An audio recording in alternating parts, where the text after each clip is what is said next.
All right, Mr. Rick. Ooh, after this, wake up, you who sleep, and redeeming the time, for the times are wicked. Don't be foolish, don't be drunk. You know, the only problem, or what's perplexing to me here, is but be filled with the Spirit, speaking to each other in psalms, songs of praise, spiritual songs, singing and striking the strings in your heart to the Master, giving thanks always for all to Elohim the Father in the name of our Master Yeshua Messiah. Right. Man, my daily conversations rarely, include that. I mean, you know what I'm getting at? Yeah. I mean, I speak about a whole bunch of stuff throughout the day, but the balance is way out of kilter. Can you help clarify? Okay, so I'm going to say that it's not literal, but he wants you to understand the format and the approach you see in the Psalms. Okay? So you're not going to actually speak to each other just literally quoting Psalms, but you're going to be speaking in the form of a psalm, meaning, they start off with praise Yah, all ye praise Yah, or some sort of praising type of thing, then they cover whatever it is that might be challenging, and it gets back to praises again. So understand and look at some of the formatting that most of the Psalms, they're not all the same, but most of them, the vast majority of them have that sort of form, okay? And so he doesn't literally mean we should be just speaking to each other about Psalms. So I go to you and start speaking Psalm 112 or Psalm 87 or Psalm whatever. I'm not just going to do it that way, but I think he wants you to have the approach that the psalmists have. Does that make sense? Okay. All right, Janet. So, something that got my attention a lot was when you were talking about Yeshua when he was going through that physical pain that he went through for us, that he was focusing on the future. All right, so, or what was coming. Okay, at the same time, we're not supposed to be asleep but awake, right? So to me, I thought, okay, awake means we need to be in the present, but we can always dissociate a little bit to be in the future if we need to go through things, right? To be able to embrace with trust and, all the things that we're supposed to be in with a good attitude like he did. So in that case, it's okay to not be, it's not that he was asleep, he was completely awake, he knew where he was going. No. Awake, wait. Yeah, awake doesn't mean just what's happening now, okay? So for example, I'm 40 years old, I work in a factory, I make $25 an hour. No, let's say I'm 25 years old or 30, and I make $25 an hour. I'm working in a factory. I've got to understand, if I'm awake, that will not work when I'm 50. Okay, an awake person, while they're sitting there maybe saying, I'm single, I'm 25, and I'm making $25 an hour, that's fine, I'm doing great. But I'm not gonna be single forever, and I'm gonna have other things I'm gonna wanna do, and life is gonna go. So you have to be able to be awake enough to understand that what you're doing now is laying the seeds for later, okay? And that's really a lot of what he's talking about here, is the things we do as a body, the things we do as a husband and wife, these things all lay seeds for later, okay? And so an awake person, I talk to people, and I often enough, and they're in their 50s or 60s and broke and this and that or whatever, and I say, what have you been doing? They've been asleep. And then they're all upset. I'm like, it's your fault, you were asleep. What have you been doing for the last 20 years? Well, yeah. Okay, now, I'm not trying to pick on all of you. You already should pick on yourselves. You know if that's you. But the rest of you that are 30 and under, be awake. You got to aim at what I've told you guys as a sort of a simple, very simplistic parameter. You should be making or aiming to make or having a path that takes you to at least your age per hour if you're in the US, okay? In order to actually take care of things at least somewhat, right? Depending on how high you want it to go, that won't work, okay? But you're 25 years old, making 25 an hour, that's $50,000 a year. That's gonna be pretty good as a single 25-year-old. Even a married 25-year-old, maybe without any kids yet or whatever, or one kid, okay? But when you're like 40 years old and a bunch of teenagers and everything else happening, okay, 25 an hour is not gonna make it. 40 might, okay? It's getting you closer. With all the inflation, they may have to up that, okay? But you need to make at least, or plan a path, be awake enough to know I'm gonna need, so if I got a job now that tops out at 25 or 30 an hour, that's not gonna work as a career forever. It could work for right now, but I have to know that that's not gonna go very far. Same thing if your job has burnout. If you know most people don't do your job more than 15, 20 years, then what are you gonna do when you get to 40 years old and you started when you were 25? You gotta do something. You're gonna be burned out because that's what the job does. See, not planning ahead is because you're asleep. Now you're awake at the moment, but you're asleep. You're not thinking and aware of the path you're on and where it's going. That's part of waking up, is being able to take the dots and go, okay, I'm already on a path and it leads to broke at 50 because that's where this path leads. It's okay now, but if I don't change it at any point, it's broke at 50 or broke at 40, okay? So you have to have enough sense to say, okay, is this gonna get me where I'm going? No, excuse me, is it gonna get me where I wanna go? It's gonna get you where you're going. No matter what you're doing, you're gonna go somewhere, okay? But when you get there, you're gonna be like, how'd I get here? Well, because you didn't think ahead, all right? The stats just came out, 78% or whatever of Americans can't even come up with $1,000. In an emergency, they can't even come up with $1,000. Why? Because nobody's thinking ahead. Anybody that's ever taken any financial course, Dave Ramsey or whatever, should know they need to have a $1,000 emergency fund. But even a lot of them don't. They took the class, they still don't have $1,000. Well, that's a lot of money. Not if you have yourself going down the path right and getting your spending where it needs to be and your income where it needs to be. Well, that's a lot of work. I gotta go back to school. I gotta retool. I gotta retrain. Well, yeah, you do. Maybe you do. If you're young enough, don't pick a path that isn't gonna get you there. I don't mind you doing something temporarily. Excuse me, that's not the word, temporarily. Okay, I don't mind you having something that you're doing temporarily that's gonna pay your bills now, that's great. As long as you know it's just temporary and you're gonna aim at something that will get you down the road to where you need to be, okay? But you should be aiming at something. I bet you can find this somewhere. I don't know where to find it. At some point I'll ask Brianna to look it up for me and make a printout list. I want a list of all careers by salary point. So if I want to make $50,000 a year, I want to know everything that pays $50,000 a year. If I want to make 100, I want to know everything that pays 100 or more, right? Because that's what you should be doing. If you know I'm aiming at 100 or 50 or 75 or whatever, what careers get there? And if the one you're in never gets there, figure it out that that's just not going to work. But you're asleep because you're comfortable in the job, whatever it is, even though you might not like it, but you're comfortable. Change is always uncomfortable. And so you don't want to change. But you already should know this, you're already headed directly at wherever it is you're headed, right? Just you got to follow the path. If I'm making this and I know the kind of raises I can get and what the top end is of the job I'm in, I know what I should be getting 5 years from now, 10 years from now, 15 years from now. You should know. And then you should also know if that's gonna work or not. Can I also say to all you young people, changing when you're already married and with kids is really much harder than doing it now. Okay? Which is why a lot of people struggle, because it's hard to change when you already have bills to pay.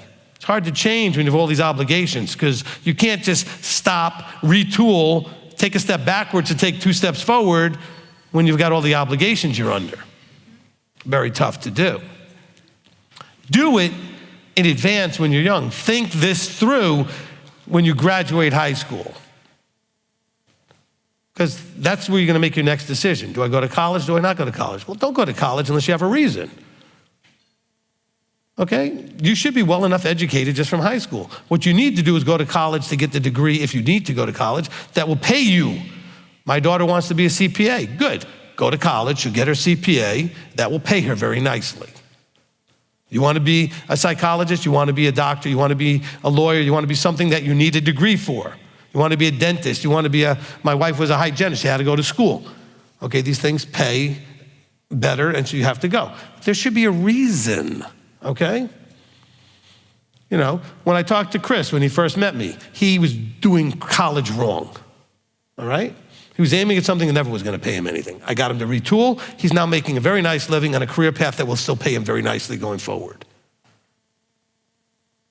Okay? I didn't pick the path for him. I just encouraged him and said, this is dumb. It will never pay you anything. You have to pick something that'll pay. I literally said that to him, sure. Okay? But to his credit, he's now graduated with a degree that is useful and got him a career that is making him money. Okay? But there's also lots of things you can do without going to college. College is a very expensive place to be unless it's going to have a payoff at the end, okay? You guys need to learn a very simple 3-letter term, ROI, return on investment. College is a lot of investment. Don't do it unless you got a return. What's the return? Okay, you go in there to be something that has a certifications, licensing, or whatever that gets you a high enough salary, there's a good return. Good, go do it. I'm not against college. I'm against just going there because I'm 18, so that's where I'm going to go. That's where all my friends are going. It's a very expensive social activity, okay? It is, all right? Very expensive social activity. It could be very powerful income activity if you pick something that actually pays, but if you're going to go in there and study underwater basket weaving or something, it's not going to make any money, okay? So pick something that has an ROI that makes sense, okay? If you're going to graduate college to make $50,000 a year, that is not worth doing. It should have a path that takes you into the 6 figures because college is expensive, all right? All right, Janet. Yeah, thank you. I'm just trying to wake everybody up. No, I appreciate that. I mean, and there's ways to get scholarships and things, because with our daughter, it's not much that we're paying. But I wanted to... But still, 4 years, okay, even if it's just time and not money, that's a lot of time to give up if there's no ROI worth it. You understand what I'm saying? I don't care if you're here like in Tennessee, you could live here and get your first 2 years free. So it's still 2 years of your life gone if you didn't actually have a path that it made sense, okay? Because a lot of people say, well, I'm just going to go for 2 years because it's free, and that avoids me going into life. All you're doing is postponing life. Unless it's 2 years leading to the 4-year and whatever it is that you're going to do. You understand what I'm saying? It's still 2 years. That's a lot of time of your life you will not get back unless you're investing it, okay? So it's not even just the price of it. But now with the heavy price, now you got time and money you've lost. Or you've invested wisely. One or the other, right? All right, go ahead. Yeah, thank you, Rabbi. So I was thinking about what you were saying about constructive criticism. The way we should look at it is constructive information. Yes. So that's obviously in a relationship, right? Like, we're not going to just go and talk to somebody about whatever feedback we want to give if we don't have that. No. Remember, I always talk about feedback and criticism should only come out of relationship, okay? Now, that doesn't mean that people might not come over to try to be busybodies, stick their nose in your business without the relationship, but you shouldn't receive it. Just let it roll off your back or whatever it is, type of thing. I mean, you don't have to combat it and say, who are you? I don't have a relationship with you. You can just say, that's fine, that's your opinion, whatever, who cares? It matters if you and I have a relationship, and out of that relationship, there's an expectation that you will be honest with me and I will be honest with you about things, right? You're expecting me to share if I notice something's going on that, but that's a relationship requirement, right? You have to have the relationship for that. Some of you go and stick your nose in people's stuff that you do not have the relationship with them to do that. Okay? Just because you met them once and you know their name is not a reason to, okay? All right. That's very good. Appreciate it. And then I just love what you said about husbands and wives. And even though I have heard that sometimes we don't receive right away, we need to hear it several times, because you've told me this in counseling. I'll encourage him, believe in him, all that. And the moment I started doing that, things started to change too. So I appreciate your counseling and your teaching on that, because I do believe it's a nice cycle if you're both doing what you're supposed to do. It's just the best that can happen. All right, so let me say this to the ladies. It's possible that your husband's struggling and doing everything right to try to get that better job or whatever it is, but he's not gonna get it until you stop nagging him and not believing in him. That's a possibility. That when you turn around and trust the process, as Elder would say, and you believe in him and encourage him, because maybe Abba's not opening that door because of you, not because of him. You're thinking, there's something wrong with him because he's not getting, no, maybe there's something wrong with you because you don't trust and believe in your man. And you're not encouraging him because you're just judging the result. Well, he hasn't gotten the job yet. He must not be doing something right. Well, maybe he's doing everything right, but maybe Abba's just waiting to open that door when you get it right. I didn't say that's always the case. I said that's a maybe. You might want to consider that because that's your role. After all, he's yours. I think that maybe we should put this somewhere in the wedding ceremony. I think you need to, at some point, own, claim, and state that other person is yours, okay? You're mine. That means that I accept everything about you, good, bad, ugly, and the rest of it, because you're mine now, and I'm yours, okay? That means you're getting an imperfect person with all kinds of good stuff and bad stuff all mixed together. But you said all of that, not just the ideal stuff, all of it is mine now. I'm accepting it, embracing it, welcoming it. Now, if you say, well, I didn't know, well, then you got married too quick. Some of you get married too quick. No, don't go by me, I got married quick. But by the way, wait. But that made it hard for us for a while because it took us a while to figure each other out because we got married quick. Now, as it turns out, we do not regret the choice, but it took a while to adjust to the things that we didn't realize about the other person because we didn't really know each other that well, okay? So if you're gonna get married quick, you still have to say, whatever I find out later, whatever's going on, I accept you, okay? Unless there was fraud, unless they lied to you and deceived you in some way. But if there were some quirky characteristics that you didn't know, you should have known. And if you didn't know, you already said, I'm gonna accept. It's kind of like when Yahweh said, I haven't said nothing yet, but I need you to sign on the contract, okay? I need you to sign on before I even tell you what the commandments are. So no, I'm not talking about if one spouse, after you're getting married, you found out, well, they had like other things going on that you just didn't know about, okay? That they lied to you or hid things from you, that's different. But if there's some quirky things of their personality or certain whatever it is that they got going on that they struggle with, unless they're actually fraudulently, purposely hid it from you, you just didn't run into a situation where it would come out, you're already accepting all that, okay? You're already accepting all that, Now, we do ask you to do like the color test, the personality test. It gives you a little better idea so you don't sit there going, well, I didn't know they were this way. Well, yeah, you did. You did the color test, okay? So I gave you some idea, okay? And you did an expectations exercise if you did these things with me. So you should have a little bit more of an idea. All things I didn't do before I got married, I wish I had. It wouldn't have changed that I would have gotten married, but it would have made things a little bit more simple in the beginning because we would have understood each other better. Because we only knew each other a couple of months, we were married. Okay? And so, and some people say, well, that's really quick. Well, but I did it, we were in our 30s. It's not like we didn't have a sort of adult, mature idea of what we were looking for, as opposed to, kids right out of, teenage and they want to just get married. They don't know each other as well. Unless they've been spending years together up until that point, they really do know each other. I mean, my daughter and her husband knew each other for a good little while before they got married. A lot longer than my wife and I did, and they got married much younger, okay? And they're still learning about each other, some quirky things, because that's what happens. Until you actually live with somebody, there's a lot of stuff you'll never know. And it's not like someone's hiding it. You just can't know it until you're day to day with them and seeing them in their natural habitat. See, dating is not a natural habitat. That's an unnatural habitat, okay? Until you've seen each other first thing in the morning or late at night when somebody's overtired and cranky, yeah, you haven't seen certain things. Okay? All right? Because when you show up at their apartment or their place and it's all nice and neat, maybe it's not always that way until they knew you were coming over. Now when you're living together, you might see a different thing. Well, if I'd have known. Some things you can't know till you get married, okay? But you have to say, I'm gonna own that anyway. I love you, I want you, you're mine. It's the you're mine thing that's the important thing, right? You are mine.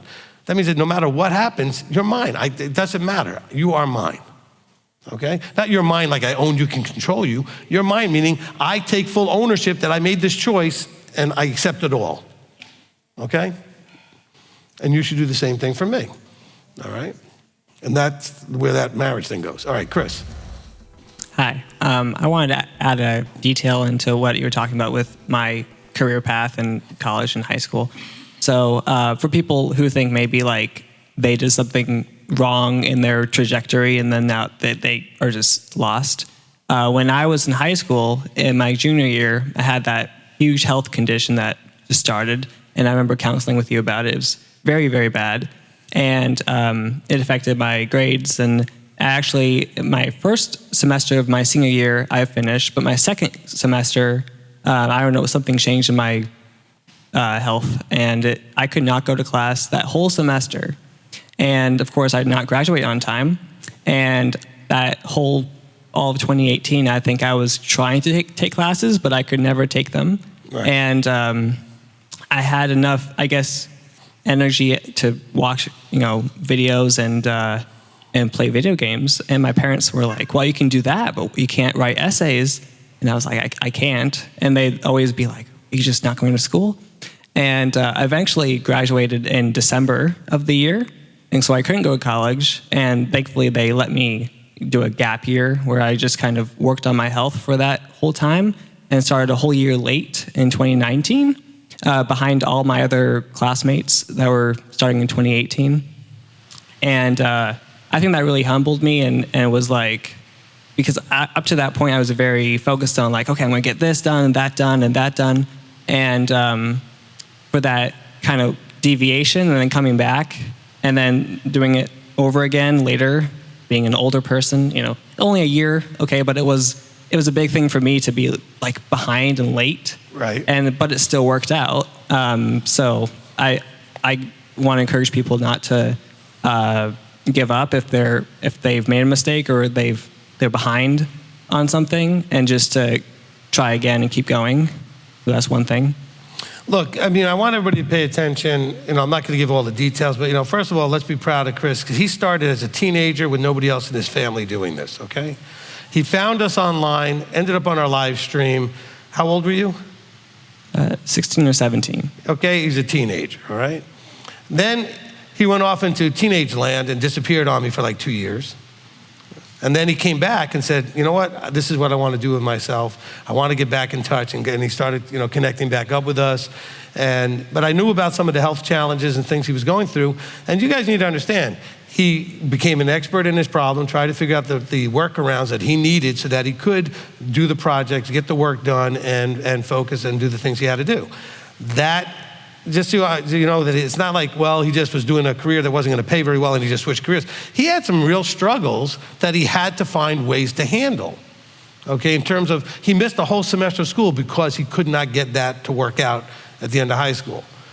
But then now he's at a point where he was able to not only get that worked out, but he graduated college, okay, and then got himself the job and everything else.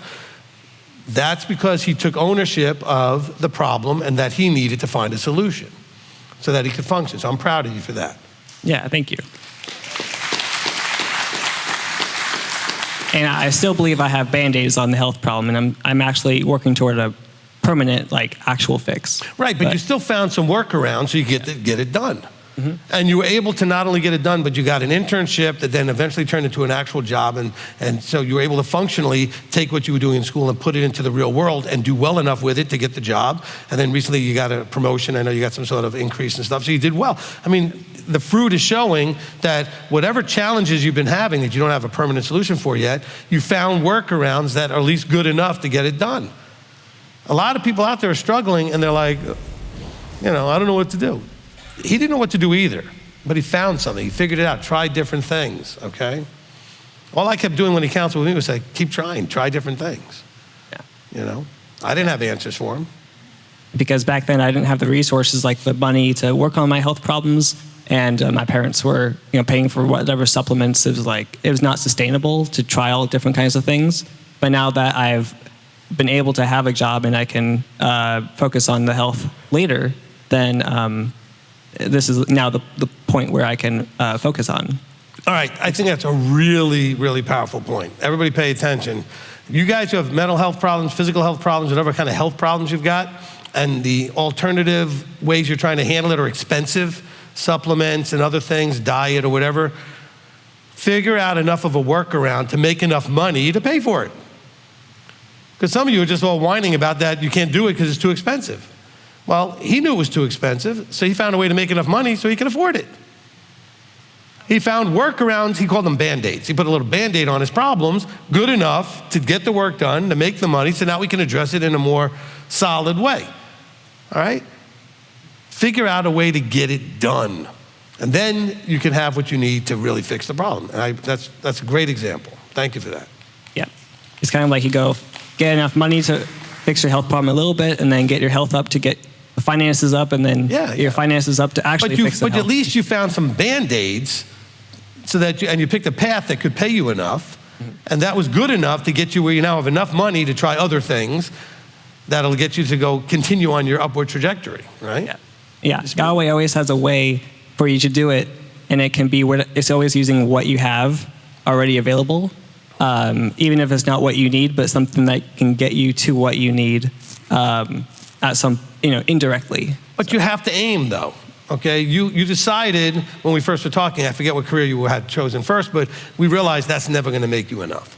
And then you went and picked something that had a much better trajectory in future, which would then enable you to have all kinds of money buys you choices. So this would get you more choices, more freedom of choice. I could do different health choices. I could decide where I want to live, different type of housing, what I can afford in terms of a wife and kids or whatever it is. Because some of you are like, I remember having a conversation with one person a while back, and I don't know if they remember, whatever, I'm not embarrassing them, but they looked at me and said, when I get married, I'm gonna need a wife that makes money too, because I'll never be able to take care of her.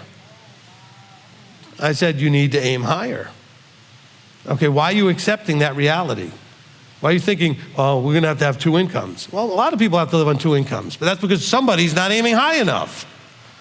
Okay, when you're young enough especially, figure out a career that's gonna pay you enough so you don't need 2 incomes. And then the second income can be all for all the fun stuff, all right?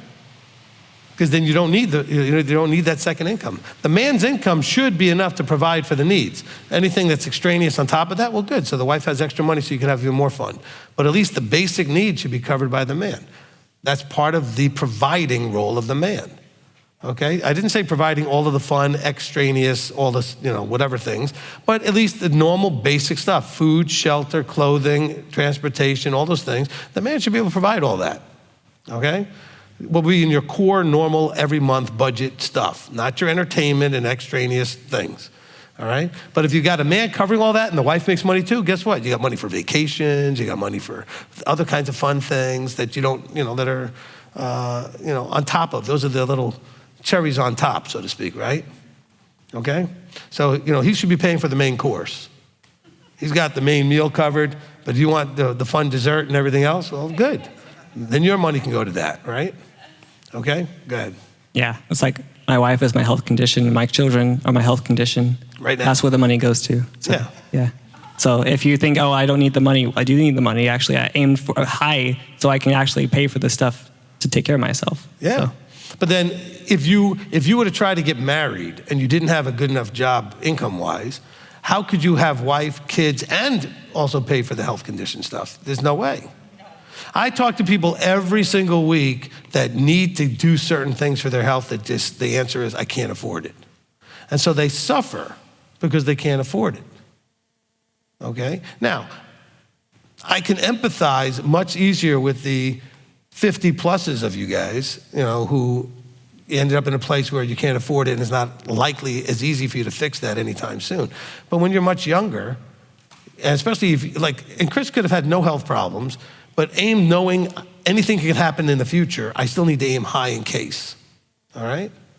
You should all be aiming high at a young age because you just don't know what you're gonna need it for. So aim high. That's the biggest problem, people are not aiming high enough. And some of you are thinking that you're not capable. Then you're never gonna get there because you are capable, you just don't think so. All right, anybody watch TikToks and other things or YouTube and everything, or any social media and see all of the very wealthy, rich people that are not the brightest eggs in the world? I'm serious. I watch these videos and these people making $10,000 a month, making $20,000 a month, making this much or whatever, doing whatever they're doing. They don't look exceptionally top of the, cream of the cream, but they went out and made something happen. Okay? So I'm saying that because I don't want anybody to think, well, people who are doing well are just so much smarter than me. No, they're willing to try things and do things you're not willing to do. They're not smarter than you. Okay? None of these people are smarter than you. They're aiming higher and believed it could be done. Okay? All right? I promise you that, now I'm not saying these people are stupid. I'm just saying they don't strike me as these are not like Elon Musk genius people. Okay? They're just hardworking people that believed they could do better, and they made an effort and they got it done. Okay? So they're average to maybe even above average, whatever it is, but some of them are average to below average, but they put in the effort. Okay? They don't come across as super high educated, so it has nothing to do with your education or the sophisticated background you might have. These are just everyday regular people who decided to do something. So expand the possibilities. You are already believing in going from human being to kingdom. That's a stretch. If you could believe that, why can't you believe these other things?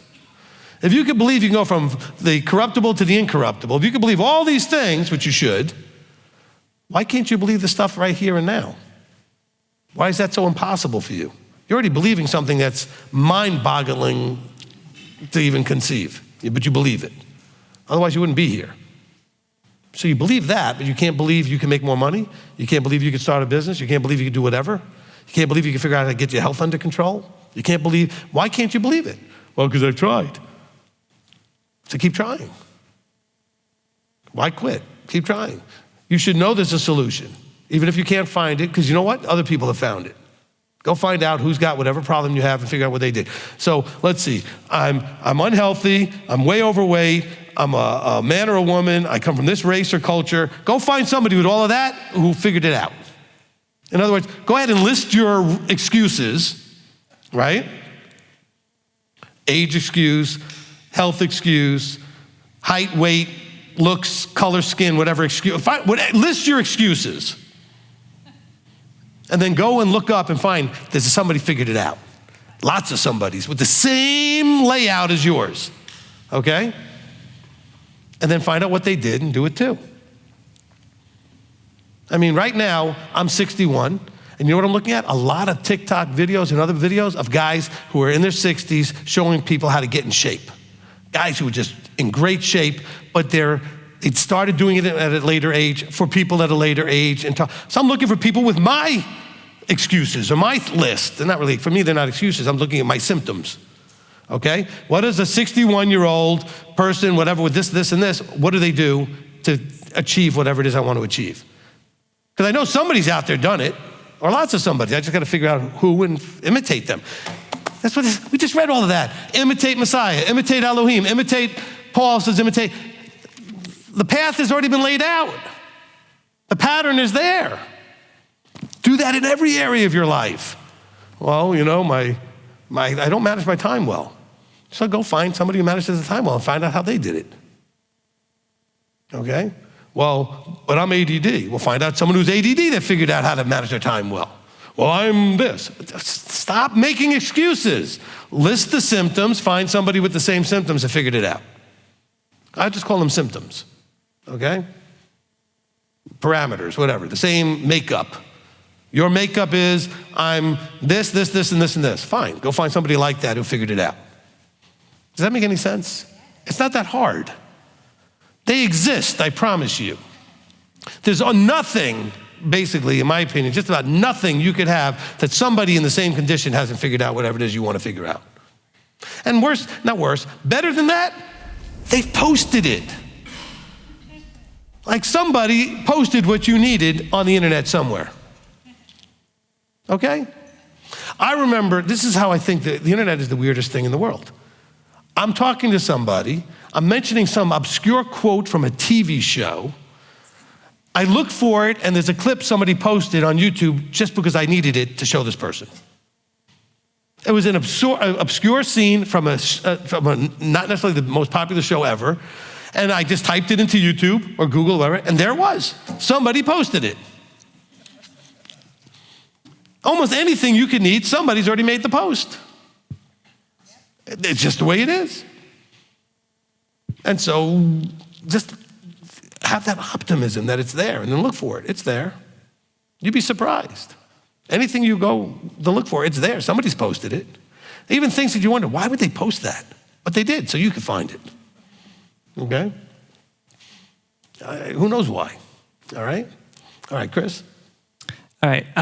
For my scripture part of this, I was thinking about when you're talking about when you're asleep, you'll miss like say what you're talking about, what the rabbi is teaching, what you're supposed to be getting. I went to thinking about the disciples when Yeshua was praying, John 17, and that whole long prayer. And I was thinking how like Matthew, Mark, Luke don't have that. And at that time, a lot of the disciples were sleeping. And only John was writing about this. And it says in Luke 22 and verse, in verse 44, and being in agony, he was praying more earnestly, and his sweat became like great drops of blood falling down to the ground. And rising up from prayer and coming to his taught ones, he found them sleeping from grief. And so you were talking about the negative emotions that can hinder you and make you like more in that state, in that sleeping kind of thing. And they were missing out. Of course, it talks about him praying, where he was praying and then he told them to be praying. Right. So I'm thinking maybe John 17 was one of those prayers, and they could be missing on that or other things as well that he would be doing at the same time. So. Look, there's so many lessons in all of this. You know, one of the lessons in being awake is also realizing what you need to be awake for, okay? So, you know, they were tired and emotionally exhausted. They had grief and these things. So they were there, and they did not have the awakeness or strength or whatever to pay attention, because there may be something that they need. Look, I don't know about you. I've been to conferences, I've been to places where there were people that had what I didn't have that I wanted, and I'm telling you, if that person opened their mouth, I was there. If they were just hanging out with people and there was a conversation going on, I got near so I could hear what was going on as people gathered around. I would stay awake. I'm the last one to leave the room, first one to show up. I don't want to miss anything. See, some of you won't stay up the extra time to watch a Zone 3, but you're missing stuff. You won't get up early enough to watch a Zone 2. You won't get up. Wherever you live in the world, you'll miss something because you won't lose the sleep. But maybe there was something critical that you missed. But you don't understand. He just picked on these guys for sleeping. They were clearly exhausted. I mean, he's a bunch of old guys. I mean, they were worn out. And he was like, you can't even stay awake? We're in the middle of something right now. Wake up. Find it inside. You got to find that inside thing to pull you out, pull you up. Now, I'm not picking on you if you can't stay up for these things. I'm saying, but some of you really could push and do it. For others, it's just, you're beyond in your physical makeup to be able to do that. It's just, you don't have the capacity for that. That's fine. But some of you could stretch. Look, Jet is on every meeting, every time, no matter what. Okay? And they're in the Philippines, they're 13 hours ahead of us at the moment before we change the clocks back to 12 hours ahead of us. But right now, they're 13 hours ahead of us, and he doesn't miss anything. Okay? So right now, it's 5 o'clock in the morning, 6 o'clock in the morning, okay? But when we started, it was 2 o'clock in the morning. And he's on the chat right now, I promise you, watching, and he's there. because this is more important than sleeping at least once a week, okay? Where do you put enough priorities? I'm not saying that what I say is so important, but it might be for you. It might be the thing you needed to hear. You know, Brianna and my wife, when they do the announcements, will tell you the zones are not recorded. If you're not there, you miss something. And there's some very profound things that happen in those meetings based on what people ask and I put maybe a profound answer that I've never said it that way before because it was tailored to that person, but it might have been what you needed. So what are you willing to do to get other sleep at a different time or do other things so that you can be awake? Okay, because I'll tell you right now, even at 60 years old, if I was a member of this congregation, I would not miss any one of those zones, okay? I don't care where I lived, I wouldn't miss it. You guys have it the easiest. 10 o'clock at night for one, 10 o'clock in the morning for another one in the afternoon. This is easiest for you guys right here, okay? If you're in zone 2, zone 3 is brutal. Okay, because that's starting at 10, it's 4 o'clock in the morning for them. It starts at 4 in the morning. That's hard to be in a zone 3 for the zone 2 people, okay? I mean, that could be really tough because they're like 6 hours ahead of us, okay? So everybody except in the US, in zone 1 area, everybody's challenged on one of the zones because they're just so out of sync with us. But where's your priorities? All right. Some of you don't stay up Friday night even though you're in zone 1 to watch the Torah study. Well, because, it goes all the way till 10 o'clock. Oh,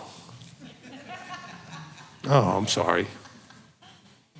Messiah didn't really have any sympathy for these guys falling asleep.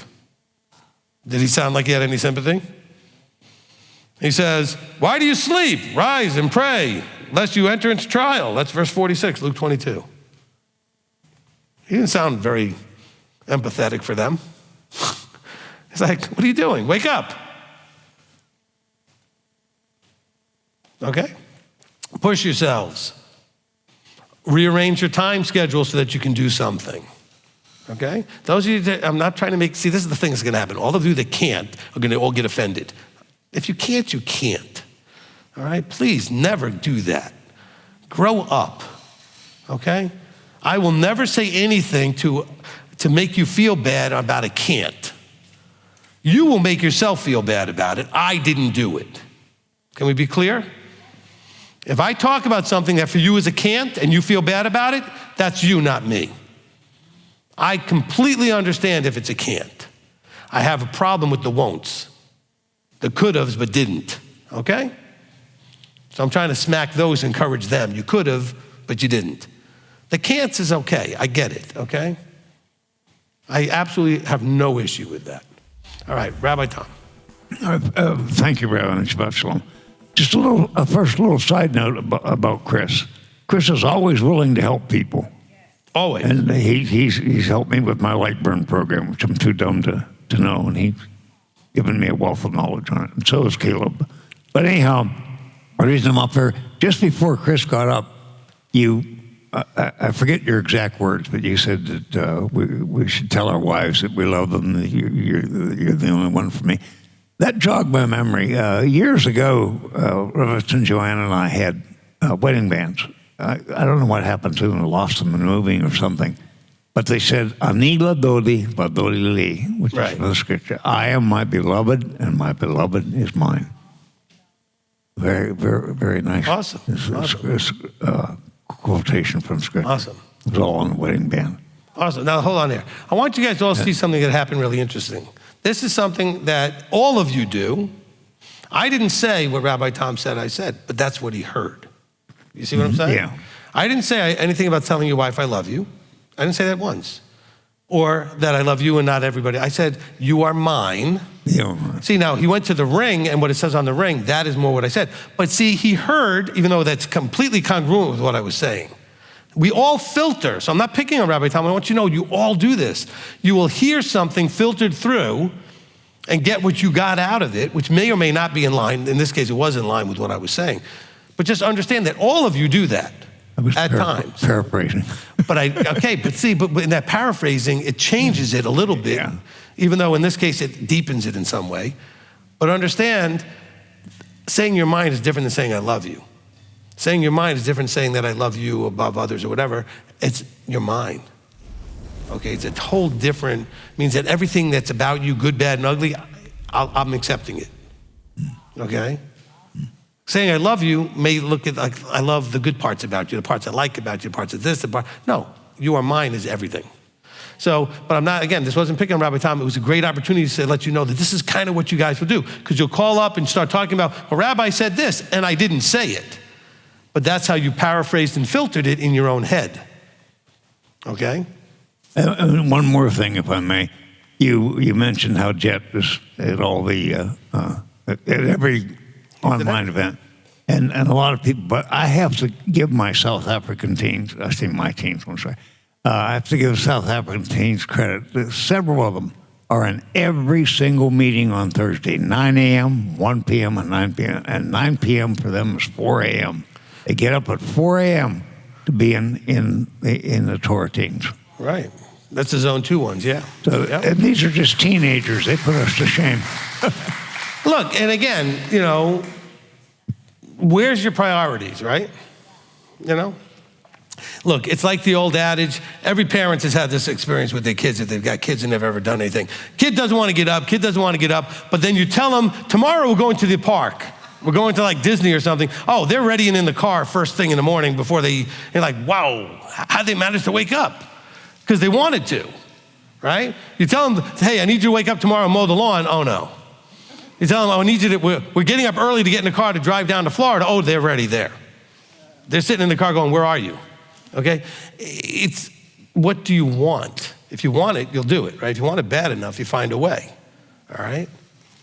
But it's a matter of, do you see this again? Are you seeing this like church, which is something kind of we do once a week and, you know, it's just a part of the whole whatever, or is this really where you're hearing from the above? You're getting some information that's answering questions, it's changing and transforming you, it's giving you tools that you need to do all these things. Well, then you won't want to miss any of it. Okay, you won't miss. My wife will tell you, when we go anywhere and there's a guest speaker, I'm there before it starts and I'm the last one to leave unless the speaker left. I'm staying until they leave because he may say something that I might want, or maybe what I needed to hear or whatever. And I will always go up and say hello and shake their hand and say how much I appreciated whatever it was, if I appreciated it. If I'm going there to hear somebody, I want to go up and say, no, because I don't care if he knows me, he doesn't know me. I just want to say, hey, I want you to know I appreciated that. It was good, you know, and maybe I'll glean something else because he may say something out of that, okay? That's my thing. I'm not saying all of you need to come up and say hello to me. I'm just saying is, you know, because I know all of you at this point. But if anybody's new, of course, that's what I would do. If I'm ever a guest anywhere, I'm going to go and talk to the pastor, rabbi, teacher, whoever's up there, say hello, introduce myself. Now, of course, if I really hated everything that happened, I'm just going to quietly leave. I'm not going to make a scene or do anything. But, you know, I want to go over and say, look, hey, I appreciate you guys even having this thing so I could come to it because it happened to be in your town and I didn't have any place else to go and you're here and this is good, okay? So I'm just trying to get our perspective shifted around. Okay, Marlene. I wanted to mention, you know, when you were talking about, you read the passage that talked about the being dead in the trespasses, and it reminded me of the sin teaching where sin was, you know, really in light, or, you know, the sinning, which is a breach of contract or with the covenant. Right. Is for the covenanted people, and I was wondering if being dead in the trespasses was a similar type of thing with the covenant people, because you're not really trespassing if you're not covenanted. Is that the same type of idea, or is it like different if you're like not even bubble popped or anything? Is that a different type of thing? Look, you're still dead in your trespasses, even if you don't know the trespasses. In other words, without knowing Messiah and covenant and everything else that happens in Ephesians chapter 2, it says you're without Messiah, without hope, without covenant, without promise. So you were just doing whatever you were doing, and you were just dead in that place. You only had death there. It's only because of Messiah coming in and bringing you into life, which is also in Ephesians 2, that makes all that difference. So he's not saying that you were aware that you were trespassing when you were, you know, of the world and doing all these things. He's just telling you that's what you were doing. You were doing trespass, you were dead, you didn't even know what you were doing, and you just didn't have any future. Okay?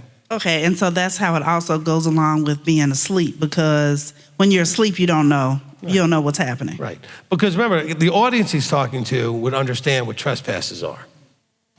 And so he's saying you were doing all these things that you shouldn't do. You didn't know, but you also didn't have any relationship with Messiah. You didn't have any relationship with covenant. You didn't have any of the promise. You had none of this stuff. Okay, you were strangers to all of these things. And that's in hold on, I'll tell you where the verse is. So that's in verse 12. Okay, that at that time you were without Messiah, excluded from citizenship of Israel, strangers from the covenants of promise, but no expectation and without Elohim in the world. So that's the state that verse 1 is talking about when it says you were dead in your trespasses. I mean, you were just living life, whatever you knew or didn't know, whatever, and that was just a life that didn't have any future. Okay? Okay, awesome. And so also those people, a lot of them were aware of the rules of the Torah, but not like you talk about knowing as having a relationship with. So even if you're aware that this is what the rules are, if you're not having a relationship with the rules, then it's the same type of thing. Is that what that is saying, like that? Right, but remember, he's talking to Gentiles, because chapter 3, verse 1 says, because of this, I show a prisoner of Yeshua, Messiah, on behalf of you Gentiles. So the audience here is Gentiles. And he's also trying to talk in chapter 2 and other places about the normal battle he kept dealing with was the Jew versus Gentile battle once they came into belief, okay? So we know he's talking to Gentiles because chapter 3 tells us he's talking to Gentiles, okay? He's saying, look, this is where you were, you Gentiles. You were outside of all of this, but now you've been made alive through Messiah in verse, raise this up, okay, where? Verse 5 of chapter 2, right? Even when we were dead in trespasses, he made us alive together with Messiah. Okay, then he's talking about this becoming together of one by getting rid of the barrier between the two, okay, later in the chapter. So he's referring to, he's talking to the Gentile side of this at the moment, okay? All right, Delia. Okay, so you were talking about, a husband and wife should think you are mine, Right. Pertaining to each other. First, just Yahweh, he says that, we are his, Israel. So in our relationships, and since Yahweh, that's how he sees us, and the married couples are an example of that kind of relationship that he has, then shouldn't that trickle down to other relationships and then with us as mishpocha, with each other as it develops, as we develop our relationships? Well, yeah, that's why he says in the verse we read in verse 21 of chapter 5 of Ephesians, it says, subjecting yourselves to each other in the fear of Elohim. So he's using this as a context for how we should treat each other, okay? He uses the husband and wife specifically to show the relationship between Messiah and the assembly. He says, that's what I'm really talking about, but I'm going to use the metaphor of the husband and wife as the picture, okay? All right, live stream. From Easy D. Herrera, Rabbi, just like the parable of the talents, we are to own our talents. So likewise, we need to own the fruit ages of the Spirit, becoming Yeshua and Yahweh-like, correct? Yes. What else? All right, from Olivia Dirth, Rabbi, please give some examples of how or what we do to become partakers or have fellowship with the fruitless works of darkness. Okay, so first of all, we're talking about chapter 5, verse 11 here, right? Have no fellowship with the fruitless works of darkness. Now, bear in mind, he's laid out all of this prior. He's first of all talked about letting no one deceive you with empty words. He's talked about things being exposed to the light so you can see them. So you should know what is light and what is darkness, okay? And so once you know that, you should know when I'm doing things or spending time with or where I can potentially be influenced by those that are doing things of darkness, then these are things that I should not be partaking of. Okay, so it's not about giving you examples. He's giving you the framework here. Now, he does give some examples in verse 4 about filthiness and foolish talk and coarse jesting and other things, but he gives other examples in Galatians and other places of the things that would be of darkness. Listen to the darkness and light teaching for that, okay?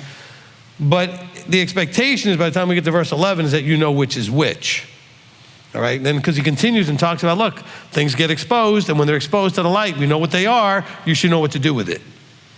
But he doesn't want you to be having fellowship with those that are doing darkness, okay? And where's the other connection? It says it here. It also says it in the beginning of chapter 2, is that these are things that are being done by the sons of disobedience. So disobedience is darkness. So how do you know if you're partaking in darkness? You're being disobedient. You hang out with people that are disobedient. Next. All right, from Tom Lasardo. Wait. Sorry. The key words at the end there was, I saw it as the screen changed, was fruitless. Okay, the empty words people are trying to convince you that there's fruit that you can get out of doing things that are not of Yah. So that's where the deceptive part comes out, as the empty words come out. Remember, because it's talking about the fruitless works of darkness, okay? It says, have no fellowship with the fruitless works. In other words, these works do not bear the fruit worthy of the Creator. All right, so when you do something, it's going to have a result. Anything you do creates some sort of result. Is that the fruit you're looking for? Is that worthwhile fruit or is it worthless fruit? Okay? So for example, Yah says, I want you to meet with me on Shabbat. Guess what? Going to Sunday service is fruitless. It's not what he said. You're going, but you're going on the wrong day. Okay? It's fruitless. Because the fruit you want is obedience to his commandment. Well, then you need to keep Shabbat. Well, but they said it's on Sunday, but it's not on Sunday. They know that, and you should know that. And so you're doing something, this is where you end up with Lord, Lord, and he goes, you did fruitless things. You didn't do what I wanted you to do. And so you thought, oh, but we did all these things in your name. I thought I was doing all these things that were bearing good fruit. He said, but that's not what I told you to do. That's where the empty words come in, the deceptive words come in, okay? Okay, go ahead. From Tom Lasardo in Ephesians 5:17, is the desire of Yahweh Ecclesiastes 12, 13, and 14? Yes, probably. I think I know where that's going to go. Give me a second to get there, though. 13 and 14, it says, let us hear the entire, the conclusion of the matter, which is to fear Elohim and guard his commands. All right? So yes, that is exactly what it's talking about. All right? By the way, that was an example of what I want you to do scripture-wise. I want you to have read it enough, not studied it like to figure it all out necessarily, but read it enough that someone says Ecclesiastes 12, the last two verses there, you know he's talking about the conclusion of the matter. These are like very often quoted things. You should know what they are and where they are. So as soon as he said 12, verses 13, 14, I knew he was going to the conclusion of the matter, okay? I had to go there to be sure and see it, and there it is, right? Okay? That's what studying should do for you. Make the information accessible so that when Paul's quoting out of Deuteronomy, you say, oh, I know what that is. That's out of Deuteronomy when he says that it's not too far up, that we got to fly up to the heavens to get it, and this, that, and the other thing. Oh, he's quoting out of Deuteronomy. Okay? So that's the kind of stuff when, we're told to love your neighbor as yourself. Always quoting out of Leviticus, okay, 19. So we should know where these kind of things are. At least you should know what book it's in, if you don't know the full address. But I didn't know the exact chapter and verse, but I knew the end of Ecclesiastes has those verses. So when he said 12, verse 13, 14, I said, that sounds like where we're going, right? Okay, next. All right, this one's from Rumble, from King Ariel Hyuga. How do you balance the idea of a quote-unquote providing man with the accurate description of a good and capable wife in Proverbs 31? Okay, so Proverbs 31, okay, which is Eshet Chayil, right? This is a woman that she can do whatever she wants. She can provide these things, she can do these things, she takes care of these things, because the man's taking care of everything else. but he's also an elder. So she's taking care of a lot of stuff so he could be an elder sitting at the gates. Remember, this woman's husband is an elder at the gates. So she's taking a lot of stuff on herself to provide for him to be an elder at the gates. So this world versus that world, okay? And just understand that, Proverbs 31 is describing a woman whose husband is an elder at the gates. And so this is really important that we understand that, okay? So in verse 23, her husband is known at the gates when he sits among the elders of the land, okay? So it sounds like that's what his role is. So she, however, is very productive. Ladies, I never said that the man providing all of these things should make you sit home, eating bonbons and watching TV. Okay, I didn't say that. Everybody needs to be productive, whatever that looks like. Okay, if you've got a bunch of little kids in the house, that's productive. They will take all of your attention, all your time, and all your everything. So taking care of them so he can go and work and do his thing, that's productive. If you have time because they're older or you don't have them or they're out of the house already, well then you should be productive. Okay? Through our marriage, my wife has always had a job, okay? And at times we have needed both our incomes. Now we don't, but we did. And there are other times when we didn't. But she worked always when we had the kids. She worked, and now she's, without the kids in the house or anything else, she runs the entire education department of the ministry. Okay, and I promise you, she works almost as many hours as I do. I mean, she works all the time, perfecting and improving and developing the youth program. Okay? So being productive, ladies, is a big part of your role, but your productivity doesn't have the same purpose necessarily as his. His purpose is to keep you safe and make sure you have your basic needs. Okay? Safety is a big part of it. He should make sure you're safe. Financial crisis could be unsafe. So if you don't have the right finances, guys, and the women are afraid where they're going to have electricity to keep them warm in the winter, or air conditioning for the summer, or food on the table, or a roof that doesn't leak or something, you got to make sure they're safe. All right? It takes money to provide these things. Okay? So hopefully that answered that question. It's almost 5:30. Do you have one more? Because the children... Yeah, this will be the last one, Rabbi. From another one from Olivia, in it's two parts, kind of. In Ephesians 5:5, is the unclean one refer to the temple uncleanness, or doing abominable things, or eating unclean, or something else? Sorry if I missed it and you said it, and if needed... I didn't say it. All right, yeah. Ephesians 5:5.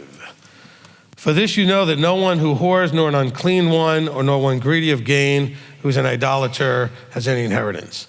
Okay, I didn't get into too much detail in that verse because it doesn't make it clear what that's referring to. Most unclean things, okay, that you would normally think of, which is the idea of tameh, or unclean in the Hebrew, would be a temporary condition. Okay, so I'm not sure what more permanent condition this is referring to. Okay, so he doesn't make it clear.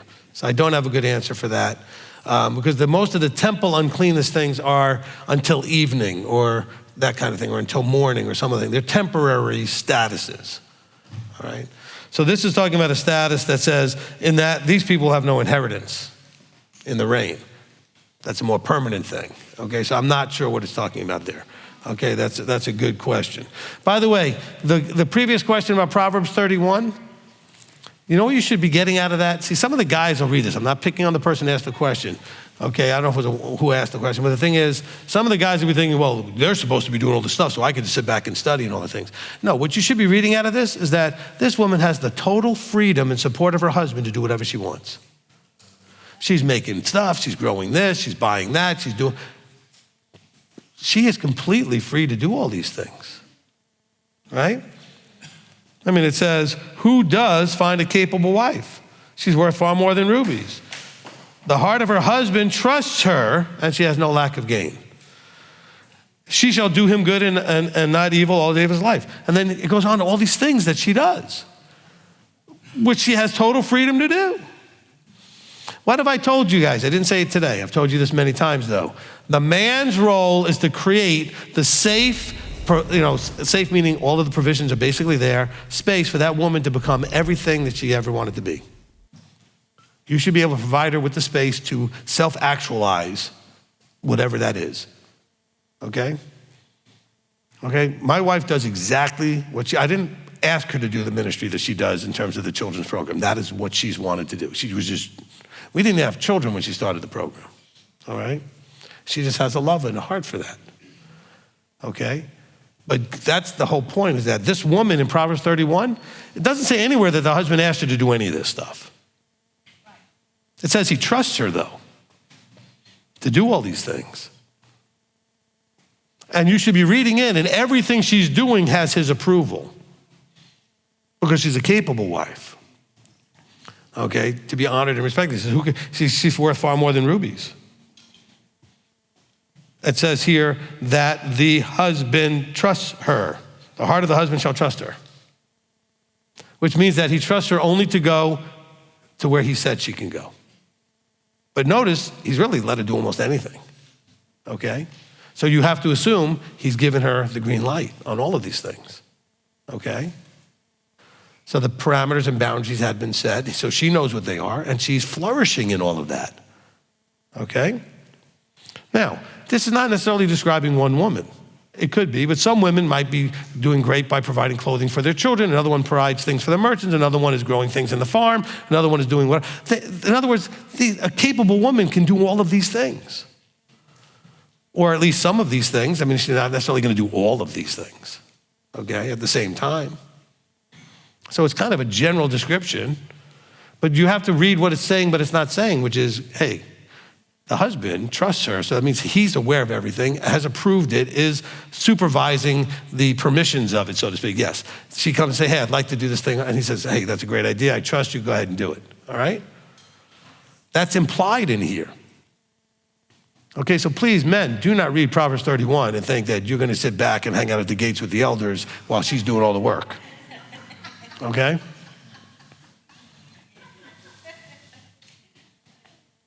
You know who kind of explained this in a really, I guess, a good way? Tevye. What did Tevye sing in the song, If I Were a Rich Man? First of all, he's talking about being rich, right? He says, if I was rich, I would sit with the elders and study the word 7 hours every day, or whatever he says, right?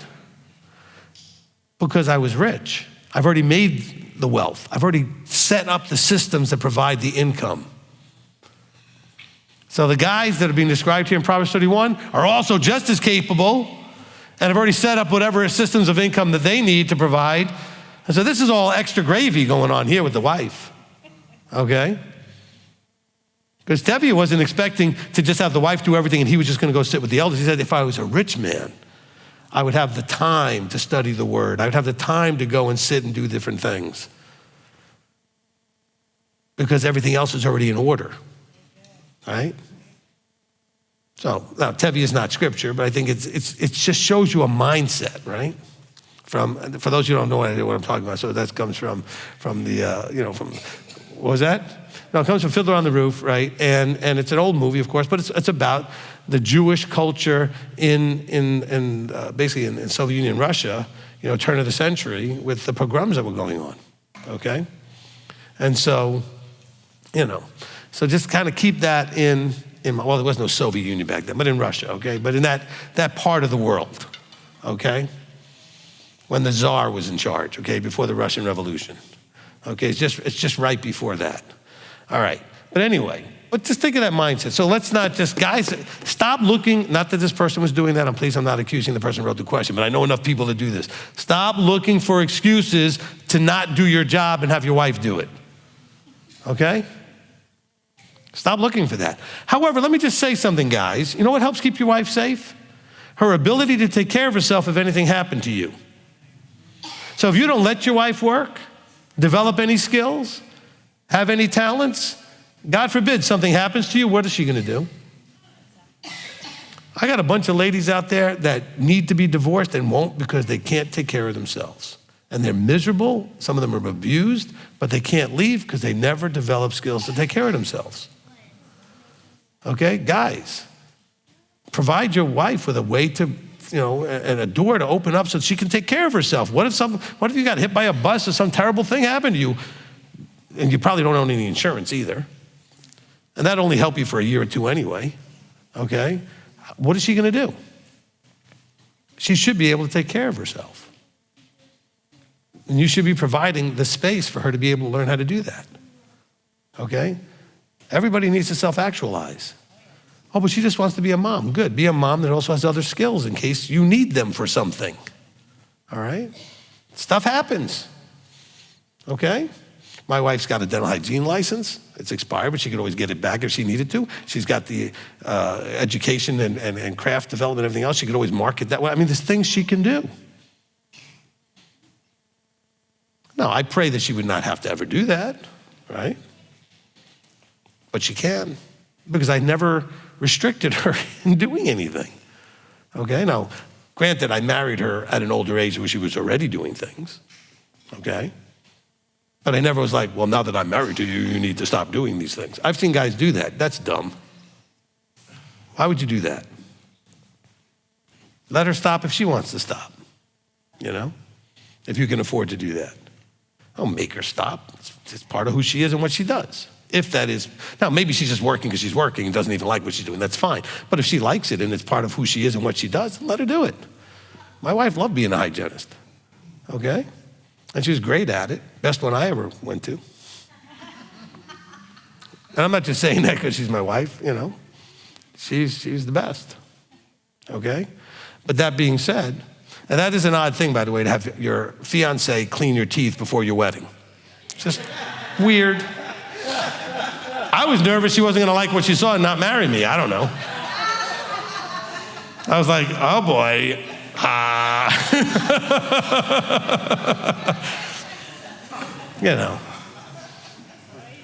But she actually praised me and said I took real good care of my teeth, that they were in good shape, they were clean, so,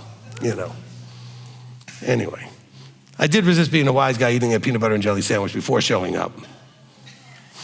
She would have sent me right to the bathroom to brush my teeth anyway.